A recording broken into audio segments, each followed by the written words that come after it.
কাসেম নানতবী রহমতুল্লাহি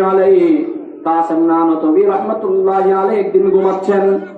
ঘুমার সময় রাসূলুল্লাহ সাল্লাল্লাহু আলাইহি ওয়াসাল্লাম এসে কাসেম নানতবী রহমতুল্লাহি আলাইহিকে ডাক দিলেন, ও কাসেম তুমি উঠো, ও কাসেম তুমি উঠো, আসো আমার সাথে।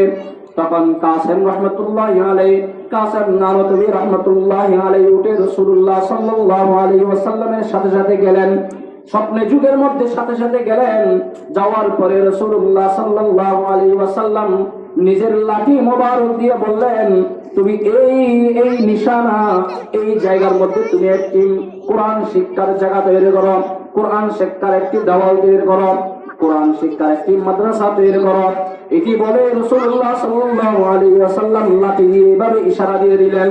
তার লাঠি দিয়ে ইশারা দেওয়ার পরে কাসেম নানতবী রহমতুল্লাহি আলাইহি ভোর রাতে তাহাজ্জুদের